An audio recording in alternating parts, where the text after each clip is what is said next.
자, 이번 시간은 이제 2회차 모의고사를 같이 한번 동영 모의고사를 풀 시간이죠. 예. 자, 이번 시간에도 한번 우리 열심히 한번 달려보자고요. 자, 문제 한번 1번 보겠습니다. 기존에 아마 우리가 이제 기출문제 풀 때 아마 비슷한 문제들을 많이 풀어봐서, 그런 문제들 중에서 좀 한번 제가 추려가지고도 낸 것들도 있으니까 아마 유사한 문제들도 좀 있을 거예요. 자, 1번 문제 한번 보죠. 자, 서산 석유화학단지 또는 울산 석유화학단지 구미공단과 같이 여러 개의 생산 부분이 유기적으로 결합된 다각적 결합공장 혹은 공장 집단은 뭐냐? 이렇게 물어봤는데, 뭐 여러분들이 잘 아시다시피 콤비나이트죠. 그죠? 콤비나이트. 보통은 기술성 연관성이 있는 이 산업 집단들이 어떤 특정한 동일 지역 내에 동일 지역 내에 입지하면서 서로 간에 시너지 효과를 누리는 그런 공장 집단을 우리가 이제 콤비나트라고 하죠. 예, 그래서 답은 3번이 되겠습니다. 뭐 클러스터라든지 콘첼은 그다음에 뭐 콩글로메리트 같은 경우는 여러분들이 잘 아실 거라고 봐요. 특히 콩글로메리트 같은 경우는 이종 집단끼리의 이제 산업 결합, 그죠? 합병 형태가 이제 콩글로메리트라고 하죠. 예, 그래서 간단히 제가 이제 언급만 하고 가겠습니다. 그래서 답은 3번입니다. 자, 2번 문제 보죠. 기업 환경에서 일반 환경, 간접 환경에 관한 내용으로 옳지 않은 걸 물어봤는데, 우선 기업이 처해 있는 환경은 크게 보면 두 가지입니다. 예, 기업이 처해 있는 환경에는 외부 환경과 내부 환경으로 분류할 수 있어요.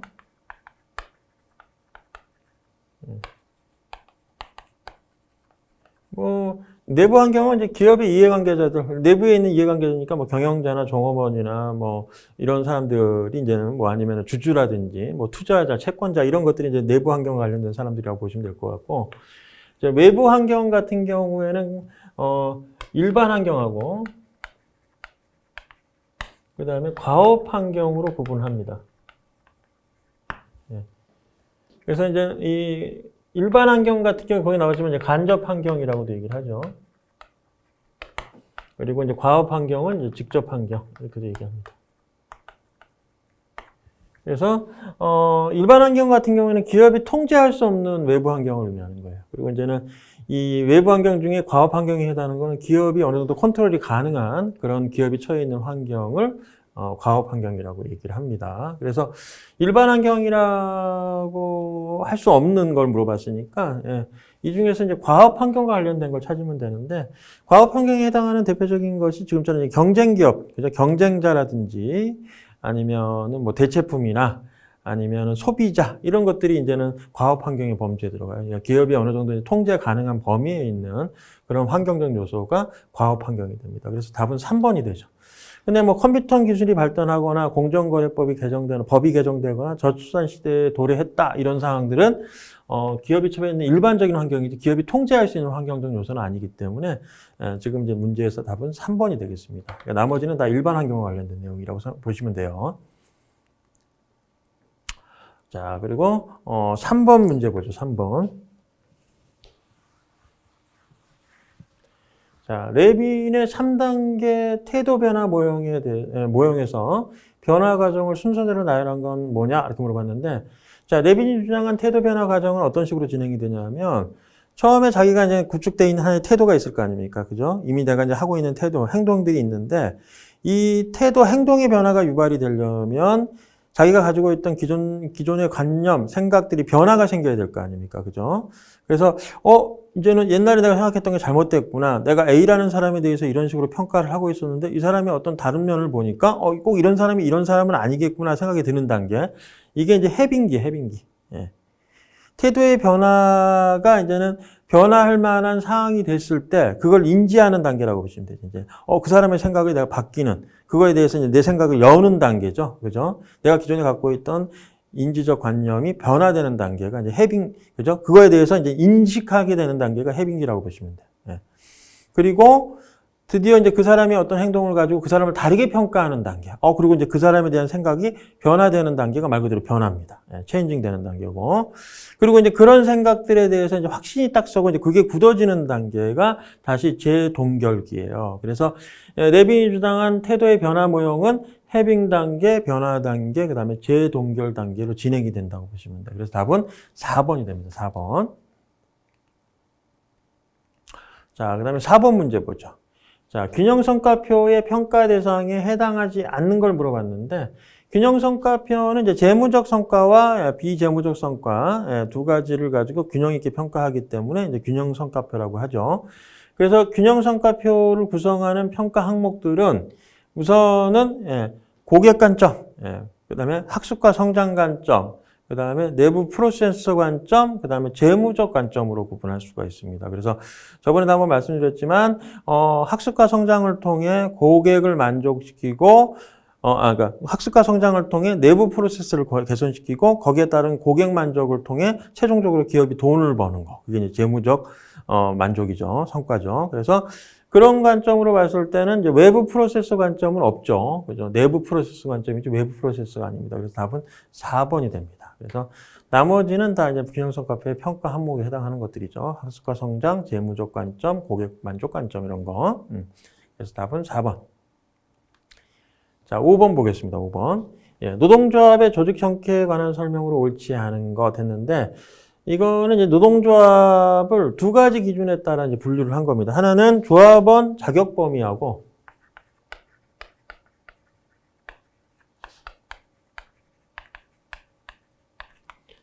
다른 하나는 조합원의 구성 기준을 가지고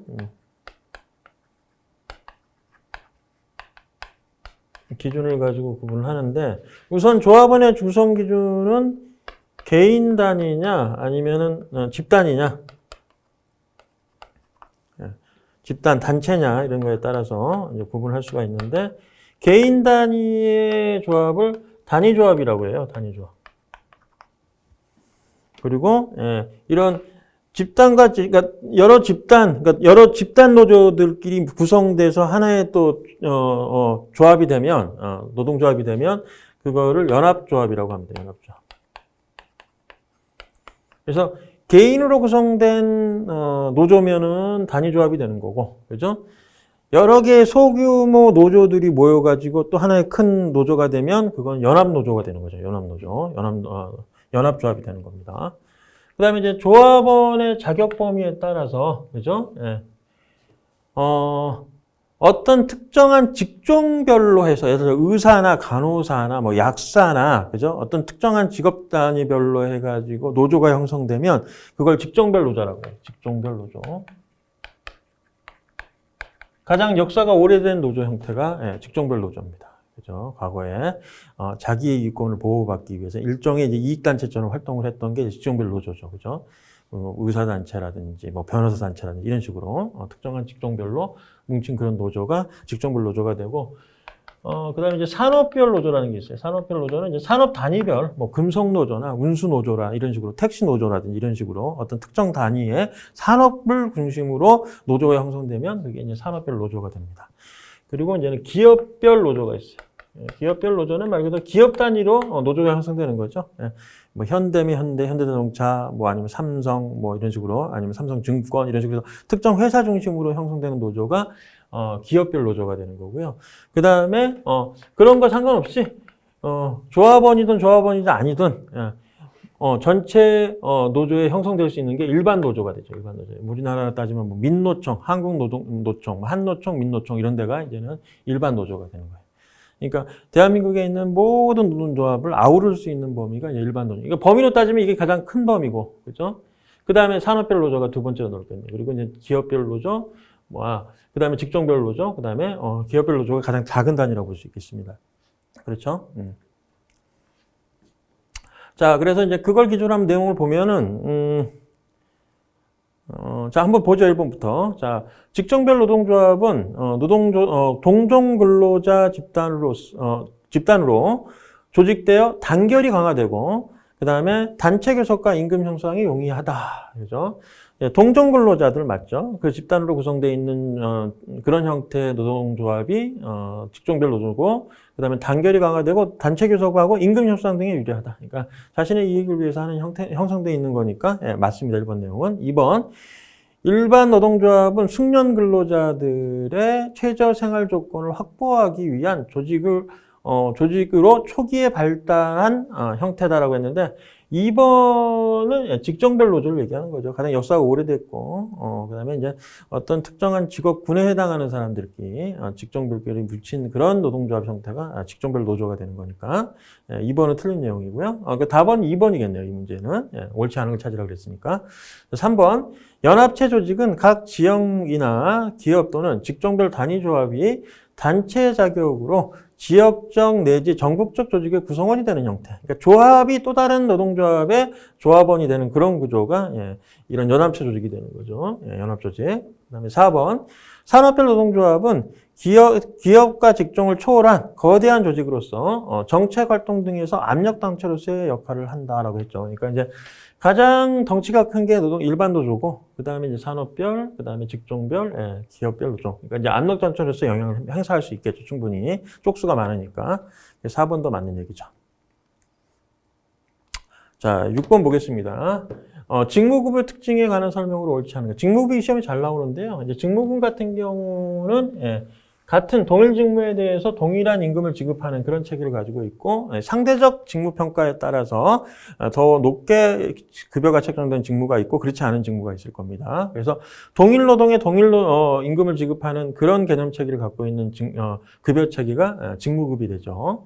자, 그래서 내용을 보면 1번 직무의 상대적 가치에 따라 개별 임금이 결정된다. 맞는 얘기고요. 그러니까 능력에 따라 더 중요한 직무를 수행하는 사람은 더 많은 임금을 받는 겁니다. 2번 능력 위주의 인사 풍토 조성이 유리하다. 그렇죠. 이것도 맞는 얘기예요. 직무급여의 취지가 그렇으니까. 그런 거니까. 그 다음에 3번. 인건비의 효율성이 증대된다. 당연히 중요한 직무에 더 많은 임금을 주고, 그렇지 않은 직무에 더 적은 임금을 지급하기 때문에 효율성이 올라갈 수밖에 없는 구조입니다. 네 번째. 시행 절차가 간단하고 적용이 용이하다 그랬는데, 이 상대적 평가한다는 게 쉬운 일이 아니에요. 직무에 따른 상대평가를 한다는 게 대단히 시간이 오래 걸리는 작업이 되는 거니까 4번이 되는 거죠. 4번. 틀린 건. 자, 이제 7번 문제 한번 볼까요? 자, 상사 A에 대한 나의 태도를 기술한 것이다. 다음에 해당하는 태도의 구성 요소를 옳게 연결한 건 뭐냐라고 했네요. 자, 기억을 보면 나의 상사 A는 권위적이다.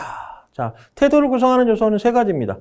자, 인지적 요소, 감정적 요소, 그 다음에 행동적 요소가 있는데, 자, 우리 상사가 권위적인지 아닌지 판단하는 건 인지적 요소죠. 인지적. 그죠? 판단의 요소가 되는 건 인지적 요소입니다. 권위적이다, 뭐하다, 이런 식으로 보는 거는 판단의 기준이니까 그거는 인지적 요소라고 보시면 되고, 자, 니은, 나는 상사 A가 권위적이지 않아서, 권위적이어서 좋아하지 않는다, 좋다, 나쁘다, 그죠? 이렇게 판단하는 건 감정적 요소예요, 감정적 요소. 좋고, 싫고, 이런 것들은 감정적 요소에 해당하기 때문에, 니은은 감정적 요소. 그리고 거기에 따른 나는, 권위적인 상사 A의 지시를 따르지 않겠다라는 거, 행동을 하겠다, 하지 않겠다는 거 행동적 요소죠, 말 그대로. 그러니까 답은 4번이 되겠네요. 그래서 인지적 요소는 기억, 감정적 요소는 니은, 그 다음에 디귿은 행동적 요소와 관련이 있는 내용입니다. 답은 4번. 자, 8번 문제 보죠. 자, 집단 의사결정의 특징에 대한 설명으로 옳지 않은 걸 물어봤습니다. 자, 구성원으로부터 다양한 정보를 얻을 수 있다. 자, 집단 의사결정을 할 때 개인전 의사결정보다 좋은 장점은 뭐냐면 여러 사람이서 생각하고 협의 본 사항들에 대해서 의사결정을 하기 때문에 그죠? 좀 더 심도 있게 신중하게 의사결정을 할 수 있고 다양한 사람들의 생각을 다 들어볼 수 있는 케이스 바이 케이스의 생각을 들어볼 수 있고 그러다 보니까 더 합리적인 의사결정을 할 수 있는 장점도 있는 반면 거꾸로 집단 사고라든지 집단 극과 현상 때문에 불합리한 어떤 의사결정을 하는 경우도 충분히 있을 수가 있어요. 그러니까 장점과 단점이 확실하게 구분이 되는 거죠. 그죠? 그러니까 집단 사고라는 건 그런 거 아니에요. 다른 집단 내에 있는 모든 사람이 A라는 의견을 내고 있는 상태에서 나만 B라는 의견을 내게 되면 어떻게 돼? 눈치를 주잖아요. 그러니까 어때? 그 사람의 의견을 낼 수가 없는 거야. 다른 사람들의 의견이 한쪽으로 통일되다 보니 내 의견을 잘못 냈을 때 다른 사람들한테 따돌림 당할 수 있는 그런 문제가 생길 수 있으니까 어떻게 해요? 그냥 묻어가는 거지. 그러다 보면은 집단 내 의사결정이 한쪽으로 완전히 치우칠 수도 있는 거고, 아니면은 불합리한 의사결정을 그냥 다른 사람의 의견에 편승해서 가다 보니까 하는 경우도 생길 수가 있어. 그러니까 최적의 의사결정만 하지는 않는다는 거지. 그런 문제도 생길 수 있다는 얘기입니다, 분명히. 예, 집단 극한 현상이라든지 집단 사고 현상 때문에 이상한 의사결정을 할 수 있는 상황이 생길 수 있다는 얘기예요. 자, 그래서 1번 지문 보면 구성원으로부터 다양한 정보를 얻을 수 있죠. 당연히 다른 사람, 여러 사람들의 생각을 서로 공유하기 때문에 다양한 정보를 얻을 수 있고요. 2번, 의사결정에 참여한 구성원들의 교육 효과가 높게 나타난다. 다양한 생각을 들어보다 보면 그 사람들의 이제 의견도 이해하게 되고, 그러다 보면 당연히 교육 효과가 발생할 수밖에 없죠. 세 번째, 구성원의 합의에 의한 것이므로 수용도와 응집률이 높아진다. 서로 간의 합의점에 의해서 결정된 의견이라면 당연히 서로 간의 수용도가 높을 수밖에 없습니다. 그죠? 자, 그리고 네 번째, 차선책을 채택하는 오류가 발생하지 않는다 그랬는데, 차선책을 선택하는 오류가 생길 수가 있어요. 그러니까 단점이라니까. 이제 집단 극한 현상이나 아니면, 집단 사고 등으로 인해서 이런 식으로 최선책이 아닌 차선책을 선택하는 이런 불합리한 의사결정을 하는 경우가 생길 수가 있어요. 그러니까, 4번이 틀린 얘기예요. 4번. 자, 9번 문제 보죠. 자, 가장 중요시하는 평가 기준에서 최상으로 평가되는 상표를 선택하는 것으로, 자, 만일 2개 이상의 상표가 같은 조건에 있으면 그 다음으로 중요한 평가 기준에 따라 구매와 관련된 행동을 결정짓는 방식은 뭐냐? 소비자 구매 행동과 관련해서는 우선은 보상 규칙을 따르는 방법하고 비보상 규칙을 따르는 방법으로 구분할 수가 있습니다. 이제 보상 규칙이라는 거는 여러 가지 평가 항목 중에 어떤 특정한 평가 항목에 부여된 가중치와 그렇지 않은 가중치를 서로 합쳤을 때 양의 값, 더 큰 보상의 크기가 계산이 된다고 하면 그걸 결정할 수 있다든지. 그러니까 서로 간의 평가 항목끼리의 서로 합산이 가능한 그런 행동규칙은 보상규칙이 되는 거고, 각각의 항목을 기준으로 단독적으로 판단해가지고 그걸 AND냐 OR 조건이냐 아니면 순차적으로 어떤 항목을 보고 그 다음 항목을 보는 기준으로 따지는 방식이 비보상규칙이죠. 그죠? 그렇기 때문에 여기서 얘기하는 거는 2가지 이상의 항목들을 보고 그 중에서 동일한 어떤 상표가, 이게 그 상품들이 결정이 됐다 그러면 어떤 항목들을 기준으로 비교했는데 우선시 비교되는 기준을 가지고 평가를 해봤더니 2가지 이상의 상품이 나온 거예요. 그러면 그 다음 걸 기준으로 다시 그 항목들을 비교를 해가지고 순차적으로 상표를 걸러가는 방식은 뭡니까? 이게 이제 사전식, 그죠? 백과사전식 규칙에 따른 소비자의 행동 규칙이죠. 의사결정. 그래서 답은 2번이 되죠. 2번. 예, 이게 지금 답을 열어놓고 봤네요. 제가.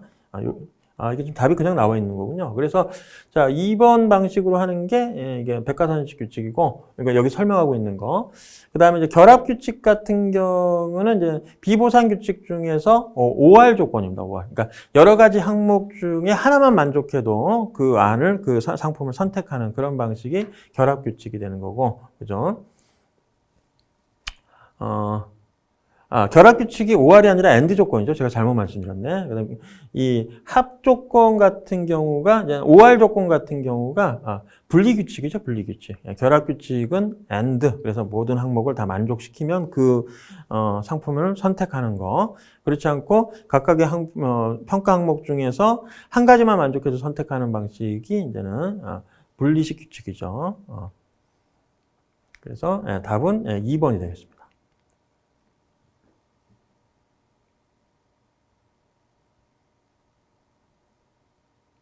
자, 10번 보죠. 자, 투자안의 경제성 분석 방법 중 화폐의 시간 가치를 고려한 방법을 모두 고려한 것. 모두 고른 건 뭐냐라고 했는데, 자, 회수기간법은 내가 이제 투자한 금액을 몇 년 이내에 회수할 수 있느냐를 보고 판단하는 겁니다. 그래서 뭐 예를 들어 내가 10억을 투자했는데 2년 동안, 3년 동안 뭐 5억씩 회수가 된다 그러면 회수기간법을 쓰면은 몇 년 이내에 돈이 회수됐어요? 2년 이내에 회수됐죠. 그러니까 내가 10억 투자했는데 3년 동안 5억씩 들어오면 첫 해 5억, 두 번째 5억 하면 벌써 10억이라는 내가 투자한 돈을 회수하는 기간이 2년이지 않습니까? 그래서 회수기간법을 투자했을 때는 내가 투자한 돈과 그 돈이 회수될 때 걸리는 기간을 가지고 비교하는 게 회수기간법이에요. 그래서 2년 이내 회수가 되는 거죠. 총 3년 동안 15억이 들어오는 거고. 그러니까 이건 화폐의 시간 가치를 고려하지 않습니다. 그냥 면목 가치, 그 금액 자체를 가지고 액면가 그대로 가지고 판단하는 거니까 화폐의 시간 가치 전혀 고려하지 않고요. 그다음에 니은 수익성 지수법 같은 경우가 이제 PI법인데 PI법 같은 경우는 사실 순현재가치법을 약간 변형한 방식이죠. 그러니까 MPV법 같은 경우가 미래현금 유입액의 현재가치에서 미래현금 유출액의 현재가치를 서로 빼가지고 계산하는 방식으로 해서 투자안을 결정하는 게 NPV법이고, PI법은 두 개를 나누는 거죠. 미래현금 흐름의 유입액의 현재가치와 미래현금 유출액의 현재가치를 가지고 서로 나누는 방식으로 계산하는 게 수익성 지수법이니까 니은하고 리을은 들어갑니다. 그죠? 니은하고 리을은 들어가고, 회계적인 이익률법은 그의 손익계산서를 보고 수익을 창출하는 방법이기 때문에 손익계산서 상에는 화폐시간가치가 고려가 안 돼. 왜냐면 화폐시간가치를 고려하려면 최소한 1년 이상 후에 자금 흐름이 발생을 해야 되니까, 회계적 이익률법은 단기 손익, 1년 이내에 발생한 수익, 손익계산서상의 수익을 가지고 계산하는 방식이잖아요. 회계적 이익률법은. 그렇기 때문에 화폐시간가치 고려할 필요가 없어요. 그래서 수익성지수법, 현재가치법, 그다음에 내부수익률법은 이게 나오죠. 왜냐하면 내부수익률법은 요걸 여기 이제 나누는 거야. 어떤 일정한 할인율로 나눈단 말이에요. 여기 이제 내부 할인율을 IRR이라고 표현해 볼게요. 요 할인율, N승. 몇 년에 걸쳐서 이제는 현재 가치를, 지금 몇 년에 걸친 미래 현금으로 현재 가치를 할인할 때, 자, 이런 식으로 표현한단 말입니다. IRR, N승, 이런 식으로. 그때 요 미래 현금 흐름의 현재 가치의 유입액과 미래 현금 흐름의 유출액의 현재 가치를 일정한 할인율로 나눴을 때 그 값을 0으로 만드는, NPV 값을 0으로 만드는 요 할인율을 찾는 게 내부 수익률법이에요. 내부 수익률법으로 계산할 때. 그러니까 이 방법도 미래 현금 흐름에 대한 현재 가치를 고려하잖아요. 그러니까 니은, 리을, 미음이 들어가는 게 답이겠네요. 그죠? 그 답은 몇 번? 4번이 됩니다. 4번. 그죠? 4번. 그리고 여기서 한 가지 더 얘기 드릴게. 여기 가치가산, 가치합산의 원리가 성립하는 평가 방법은 뭘까요? 투자안에 대한 평가 방법. 가치가산의 원리가 성립한다는 거는, 자, 어떤 평가안을, 자, A라는 평가안을 평가했을 때 하고, 그 다음에 B안에 대한 평가를 순현재가치법으로 평가했을 때, 그리고 두 개를 합쳐서 A안과 B안을 합쳐서 순현재가치법으로 평가한 거하고 비교를 했을 때, 각각의 평가안을 평가한 거하고, 평가안에 대해서 계산한 방식하고, 두 가지 평가안을 합쳐가지고 계산한 방식으로 했을 때, 이 관계가 성립하면은 가치가산의 원리가 성립하는 겁니다. 그래서 이 NPV법 같은 경우에는 가치가산의 원리가 성립을 해요. 그러니까 각각 투자한 A안에 대한 순현재가치법, B안에 대한 순현재가치법을 계산한 후에 A안, B안을 합쳐가지고 순현재가치를 계산한 거하고 같은 결과가 나와. 그러니까 각각 해가지고 더한 거하고 하나로 합쳐가지고 계산해서 한 거하고 비교했을 때 같아진다는 거예요. 근데 이 나머지 방법, PI법이라든지 그 다음에 뭐 내부수익률법 같은 경우에 이 관계가 성립이 안 돼. 그러니까 각각의 투자안을 가지고 계산을 하고 또 처음부터 두 투자안을 합쳐가지고 계산한 거하고 결과값이 다릅니다. 그러니까 가치가산의 원리가 성립이 안 돼. PI법도 똑같아. PI법 같은 경우에도 A안에 대한 투자안하고 B안에 대한 투자안을 각각 계산한 거하고 처음부터 합쳐서 계산한 거하고 결과가 달라요. 이게 이제 수학적 원리로 보자면 이거 같은 경우에는 비율값 가지고 계산을 하기 때문에 따로 계산한 거하고 처음부터 합쳐가지고 계산한 거하고 다를 수밖에 없어, 사실은. 근데 수리적으로 봤을 땐 그런데 여러분들이 뭐 수리적 개념을 이해할 수는 없기 때문에 그걸 왜 그렇게 해가지고 접근해서 그게 나온다 이렇게 판단하지 못하겠지만 그냥 순현재가치법만 가치가산의 원리가 성립한다 이렇게 외워둬야겠죠, 그죠? 자, 그게 더 편하겠죠, 마음이. 그래서 답은 4번이 되겠습니다. 자, 11번. 자, 모집 방법 중 사내 공모제의 특징에 관한 설명으로 올바른 것끼리 묶은 것. 사내 공모제라는 건 내부에서 인력을 충원한다는 얘기죠. 그러니까 회사에 있는 내부의 인원을 가지고 어떤 특정한 직책에 있는 사람을 승진 등을 통해서 뽑는 방식. 외부에서 인력 충원하는 방식하고 이제 사내 공모제하고는 당연히 엄연히 개념이 다르잖아요. 그죠? 외부는 말 그대로 이제 외부, 기업 외부에 있는 인력을 충원하는 방식이고, 사내 공모제는 이제 기업의 내부 인력을 가지고 이제 그걸 효율적으로 적절한 위치로 다시 재배치하는 방식이기 때문에, 자, 그 개념으로 우리 한번 접근해 보면, 자, 종업원의 상위 직급 승진 기회가 제한된다라고 했는데, 아니죠. 기업 내에 있는 종업원들의 상위 직급 승진 기회에 대해서 제한하는 게 아니라 더 기회를 주는 개념 아닙니까? 외부에서 인력을 충원했다면 당연히 내부 인력이 진급할 수 있는 기회를 제한하겠지만 내부적으로 사람을 승진시키는 개념이니까 당연히 승진의 기회를 더 제공해 주는 개념이죠. 그래서 올바른 걸 묶으라 그랬으니까 기업은 해당 사항이 없어요. 그죠? 그리고 니은 외부 인력의 영입이 차단되어 조직이 정체될 가능성이 있다라고 했는데, 그렇겠죠. 내부에서 인력을 채용하다 보면 외부의 인력을 채용할 기회를 상실할 테니까 당연히 조직 내부에 있는 인력 가지고 동원하다 보면 당연히 정체성 문제가 생길 수밖에 없습니다. 그래서 니은은 맞는 얘기고, 자 디귿 지원자의 소속 부서 상사와의 인간관계가 좋은 방향으로 발전할 수 있다라고 했는데, 자 이제 새로운 부서로 가기 위해서 내부에 원래 있던 본래 소속 기관에서 내가 나와가지고 다른 부서로 이동을 하는 개념이잖아요. 그러니까 당연히 상사와의 관계가 마찰이 생길 수밖에 없죠. 좋은 관계가 유지될 수 있는 게 아니라. 그러니까 디귿도 틀린 거예요. 디귿도. 자, 그다음에 리을. 특정 부서의 선발 시 연고주의를 고집할 경우 조직 내 파벌이 조성될 수 있다라고 했는데, 당연히 파벌이 발생할 수 있습니다. 내부적으로 인력 충원을 하다 보면 각 부서 간에 아니면 각각 어떤 이해관계자끼리의 파벌 문제 같은 거, 그다음에 의견 출동이나 갈등 등이 발생할 소지가 충분히 있어요. 그러니까 리을도 맞는 얘기입니다. 그리고 미음, 선발 과정에서 여러 번 탈락되었을 때 지원자의 심리적 위축감이 고조될 수 있죠. 그죠? 내가 계속 탈락을 해서 승진을 못하게 된다면 당연히 자신감이나 위축감이 그러니까 축소될 수밖에 없는 겁니다. 그죠? 그래서 미음도 맞는 얘기니까. 지금 맞는 얘기들로 엮인 게 미음, 리을, 미음이죠? 그래서 답은 2번이 되겠네요. 그죠? 2번. 자, 이제 12번 보죠. 12번. 자, 주 발현의 자기자본 시장 가치와 타인 자본 시장 가치는 각각 5억 원이다. 자, 자기자본 비용은 16%이고, 세전 타인 자본 비용이 12%이다. 자, 법인세율이 50%일 때 주 발현의 가중평균 자본 비용 얼마냐? 재무관리 문제 중에 제일 까다로운 문제 중에 하나죠.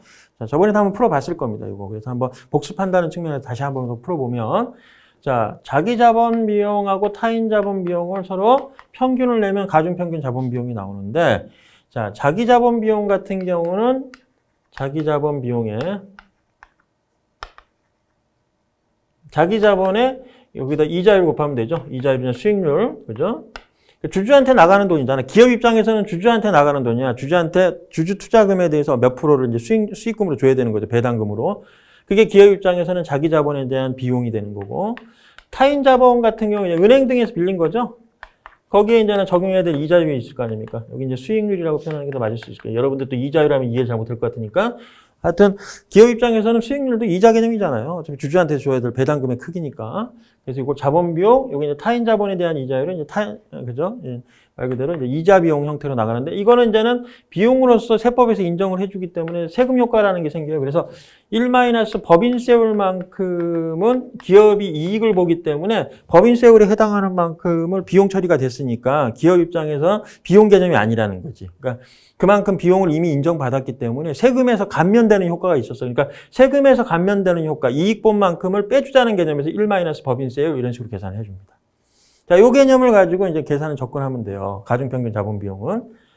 그래서 내 자본 들어간 게 전체 10억 중에 5억 원이에요. 비율로 따지자면.